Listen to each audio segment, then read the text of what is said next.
নমস্কার বন্ধুরা, আমার নাম প্যাটন ট্যাঙ্ক। আজ আমি পঞ্চতন্ত্রে তাঁতি মন্থর গল্পটি নিয়ে তোমাদের কাছে হাজির হয়েছি। মন্থর নামে এক তাঁতি ছিল। সে ছিল খুব গরিব, কিন্তু ভারী ভালো মানুষ। বউকে খুব ভালোবাসত। বউকে সুখী করার জন্য দিন রাত পরিশ্রম করত। পরিশ্রম করলে হবে কি, বেচারি হাত চালিয়ে তাড়াতাড়ি কাজ করতে পারতো না, তাই তার অভাবও ঘুচত না। কপালটা মন্দ।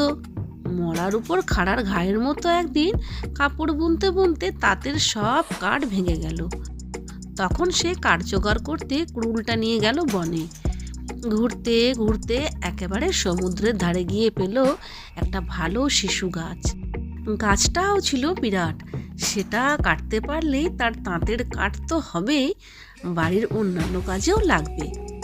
মন্তর তখন কোমরে গামছা বেঁধে কুড়ুল উঁচিয়ে কোপ মারতে গেল। এখন সে গাছে থাকতো এক যক্ষ। মন্তরকে কুড়ুল তুলতে দেখে সে গাছ থেকে বলে উঠল, ওহে মন্তর, থামো থামো, এ গাছ কেটো না। মন্তর কুড়ুল নামিয়ে গাছের দিকে তাকালো। দেখে কেউ কোথাও নেই, কিন্তু সে স্পষ্ট শুনতে পেয়েছে মানুষের গলা।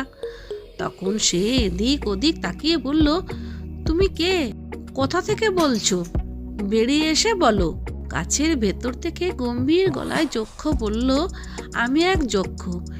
এই গাছে অনেক দিন থেকে আমি আছি। এই গাছেই আমার ঘর। এখানে আমি মহা সুখে আছি। সমুদ্রের চমৎকার হাওয়া খাই, গা জুড়িয়ে যায়। মন্তর বলল, গাছ না কাটলে তো আমার চলবে না। আমার তাঁত গেছে ভেঙে। তাঁত ঠিক করতে না পারলে আমার বউ ছেলে মেয়ে খাবে কি? ওসব হবে টবে না, তুমি চটপট অন্য কোথাও চলে যাও, আমি এটা কাটবো। বলে সে আবার কুড়ুল তুলল। যক্ষ তখন ব্যস্ত হয়ে বলল, দোহাই তোমার, এ গাছ কেটো না। তার বদলে তুমি কি চাও বলো। তোমার পছন্দ মতো যা চাও আমি দেব। গাছটা কেটো না দয়া করে, বলো কি চাই তোমার। মন্থর এবার খুশি হলো, মুখে হাসি ফুটল। সে কুড়ুল নামিয়ে রেখে বলল, এটা বেশ ভালো কথা বলেছ। তা অনেক কিছুই তো চাইতে ইচ্ছে হচ্ছে, কিন্তু কোনটা চাওয়া ঠিক হবে বুঝতে পারছি না। তুমি এমনভাবে বলছো যে শুনেই আমার তাল গোল পেকে যাচ্ছে। তুমি বাপু একটু সবুর করো, আমি বাড়িতে গিয়ে বন্ধু আর বউকে জিজ্ঞেস করে আসি।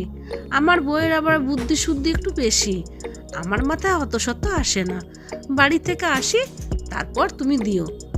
যক্ষ বলল, বেশ তাই হবে। আহ্লাদে আটকানা হয়ে তাতে ছুটল বাড়িতে। গ্রামে ঢোকার মুখে দেখা হয়ে গেল অনেক দিনের বন্ধু নাপিতের সঙ্গে। তার বুদ্ধি শুদ্ধি অনেক, এজন্য তাঁতি তাকে খুব আপন ভাবে। তাঁতি হাসতে হাসতে বলল, তোমার কাছে যাব ভাবছিলাম, পথে দেখা হয়ে গেল, ভালোই হলো। কথাটা এখানেই সেরে ফেলি। শোনো, এক যক্ষের কাছ থেকে কায়দা করে একটা বর বাগিয়েছি, কিন্তু কি চাইবো তা বুঝতে পারছি না। কি চাওয়া যায় বলো তো? নাপিত ছিল খুব বুদ্ধিমান। সে বলল, ভাই তাহলে রাজ্য চাও। তুমি রাজা হবে আর আমি হব তোমার মন্ত্রী। দুজনে মিলে বেশ সুখে থাকা যাবে, আর তোমার বউ হবে রানী। মন্তর বলল, তুমি ঠিক বলেছ। যাই, বাড়ি থেকে ঘুরে আসি, বউকেও জিজ্ঞেস করে দেখি সে কি বলে। হাজার হোক, সে আমার বউ, তার উপর আবার রানী হবে, যেমন তেমন কথা নয়। নাপিত বেজার মুখে বলল, বাড়িতে গিয়ে আর কাজ কি? সেও তো সুখে শান্তিতে থাকতে চায় না। তার কাছে আবার জিজ্ঞেস করার কি আছে? ওর কাছে গেলে দেরি হয়ে যাবে। শুভ কাজ শীঘ্র করা ভালো। মন্তর মুখ ভার করে বলল, না ভাই, সে হয় না। বউ আমাকে কত ভালোবাসে, তাকে জিজ্ঞেস না করে এত বড় কাজ করা ঠিক হবে না। আচ্ছা চলি ভাই। বলেই মন্থর বাড়ির দিকে ছুটল। বউকে ডেকে বলল, বউ, ও বউ, শোনো শোনো, এক যজ্ঞকে পাগিয়েছি, যা চাইবো তাই দেবে, তাই তোমার কাছে ছুটে এলাম। এবার বলো তো কি চাওয়া যায়? সেই যে আমার বন্ধু নাপিত, তার সঙ্গে পথে দেখা। সে বলল, রাজ্য চাও। তাঁতি বউ বলল, তোমার যেমন আক্কেল, নাপিতদের আবার বুদ্ধি শুদ্ধি কবে থেকে হলো? রাজ্য চালানো কি চারটিখানি কথা? এককারই ঝঞ্ঝাট, নাওয়া খাওয়ার সময় পাবে না। তাছাড়া কত খুন খারাপই হয় শোনোনি? হাজার গন্ডা প্রজা। তারপর যুদ্ধ টুদ্ধ হলে তো হয়েছে, ওসব বেআক্কেল বুদ্ধিতে কাজ নেই, অত ঝামেলার কি দরকার।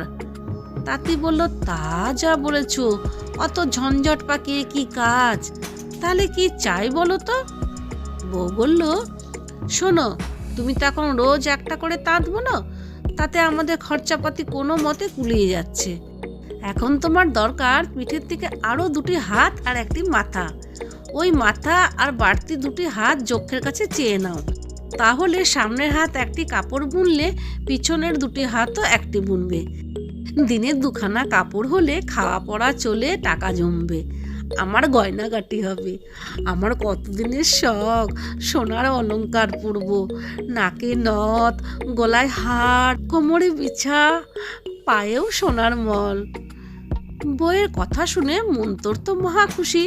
সে বলল, ঠিক বলেছ গিন্নি, তোমার কথাই ঠিক। রাজ্য হলে লোকে বলবে যে রাজ্য কোথায় পেয়েছ। যাই তাহলে, এক্ষুনি বরটা নিয়ে ফিরে আসছি। যক্ষের কাছে গিয়ে তাঁতি বলল, ভাই যক্ষ, এবার আমার বর দাও, আমাকে আর 1 জোড়া হাত ও একটা বাড়তি মাথা দাও আমার পিছন দিকে। যক্ষ বলল, বেশ, তাই হোক। বলতে বলতে মন্থরের হয়ে গেল 2টি মাথা, 4টি হাত। সে তখন পিছন দিয়েও দেখে, সামনে তো দেখেই। মহা খুশি মন্থর। এখন বাড়িতে গিয়ে দেখাতে পারলেই সুখ। এই বলে সে খুশিতে সামনের 2 হাতে দিল তালি, অমনি পিছনের হাত 2টিও তালি মেরে বসলো। কি মজা! কিন্তু চলতে গিয়ে হলো ঝামেলা। সামনে পেছনে 2টি করে চোখ, 2টি মাথা, কোন দিকে চলবে ঠিক করতে পারলো না। শেষে পায়ের দিকে তাকিয়ে দিশা ঠিক করলো, কারণ পা তো 2টি, তাই আঙ্গুল কোন দিকে আছে দেখে মিটমাট করে নিল। বন থেকে বেরিয়ে গাঁয়ের কাছাকাছি আসতে আরেক বিপদ। রাস্তার ধারে খেলছিল ছেলেরা।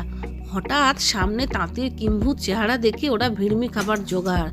তারা ভয়ে চিৎকার জুড়ে দিল, ভূত ভূত, রাক্ষস রাক্ষস। কয়েকটা সাহসী ছেলে দাঁড়িয়ে ঢিল মারতে শুরু করলো। ওদের চিৎকার শুনে ঘর থেকে লাঠি সোঁটা নিয়ে বড়রা বেরিয়ে এলো। মন্তরকে দেখে তারা ভাবলো রাক্ষস।